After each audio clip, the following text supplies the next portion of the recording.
Presented by RE/MAX Diamond Realty. Day, everybody, and welcome to House to Home. We are playing the back nine today, the second of two parts on making an offer on property. Liz and Gina are here from RE/MAX Diamond Realty Guam, and miraculously, we're wearing the exact same thing we wore last week because we're going to talk about after an offer is made, what happens then? So let's say your offer is accepted. So what do you need to do to make sure you conform with the terms and conditions of the contract? Now, parts of the contract is, of course, you have to, within so many days, have to go apply for your loan. And hopefully you've done your homework prior to submitting your offer that you already pre-qualified, you know. Yeah. So you go get your loan, and in the process, you're waiting for your loan commitment letter. So within so many days, that loan commitment letter has to be submitted to the seller. So there's contingencies in your contract. Your loan commitment, you have to make sure the appraisal fits, that the appraisal is within the value that you submitted your offer in. Because if it's less than, then that presents a whole new process. Mm-hmm. But let's get to that at the end. So the appraisal, you have to do an inspection, of course, of the property. Not have to, but if you choose to do an inspection, it would behoove you could hire an inspector. And again, depending on how you wrote your offer, your inspector, the pest inspection, if you're a veterans buyer, then of course, is subject to a veteran approval of the appraisal. So your appraisal has to be at the purchase price, no less than the purchase price, if that's how your offer is written. Gina, do you ever see people, especially out here, and we're talking about tactics and strategy to, yeah. Because if I really want the house, I really want to put, like, as we were saying last week, best foot forward, the very best offer I can. Mm-hmm. But do people make conditions on their offers, or can you put additional stipulations outside of just the dollar amount? Yes.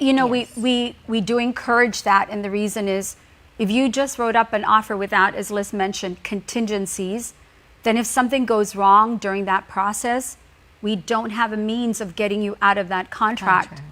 So when you show a piece of property, when you're helping a buyer, you have to identify the things.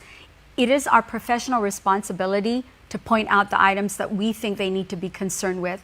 Sometimes when you're showing property, I notice buyers are excited and they're not looking at the nitty gritty. They're not looking at the trails at the corner, which indicates to me that there might be termites. Or we walk into a property and I notice, how come the house is ending right there and the fence is like a foot away from the house? Mm-hmm. And I have that situation right now where the house is the house is built and it literally is built to the fence line. Well, I'm talking about different conditions, trying to spice up the deal. But those are the conditions that we put into the contract. Oh, you're talking about how do you get your offer accepted? Say if for some reason I won one of those really cool lotteries over at the mall and a giveaway and I won a free car that really I don't need. And I could say, hey, Gina, I'd like to buy this house for you. And I'm going to give you a car. Yeah, and then, I know you've got a kid that's getting ready to graduate. Can I also give the car with it? But your contract is already in place. We're talking about a contract that's already been accepted. The terms and conditions in that contract have to be followed. Mm. We've had buyers who try to change the terms and conditions,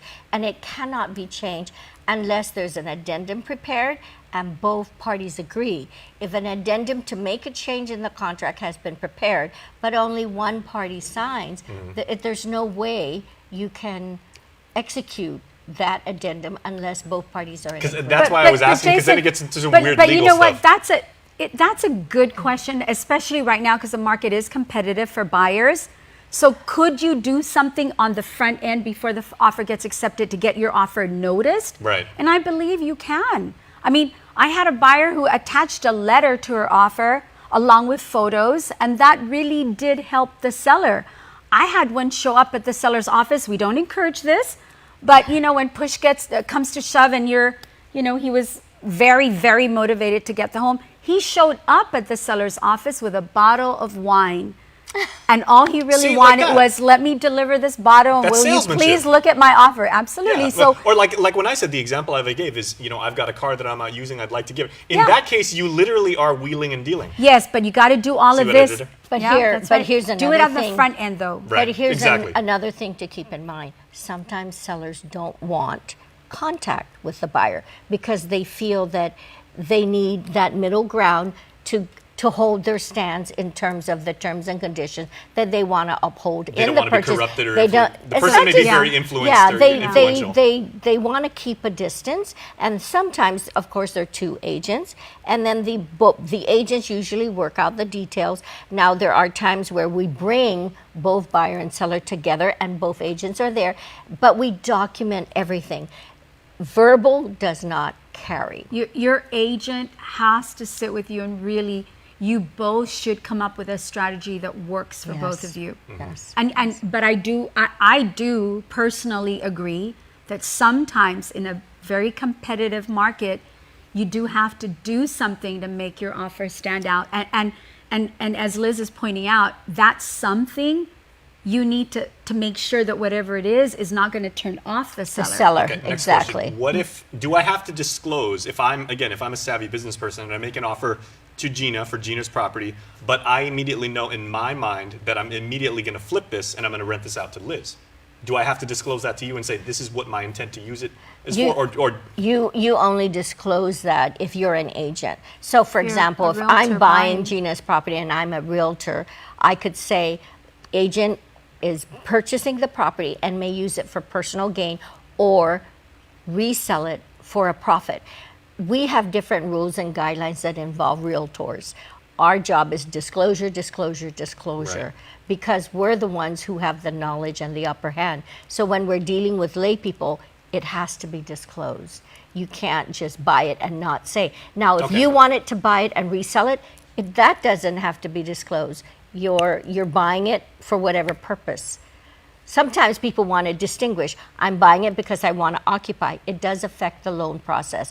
Or they're buying it because they're an investor and there is a tenant in the home. Okay, so as we head into the end of the show, my big takeaway from this whole discussion is there is a tactic, there is a strategy. You can be very savvy with this thing, but it's not as hard as it seems. Just have all your paperwork in order. It's not as difficult as it seems if you're getting the right advice from your realtor.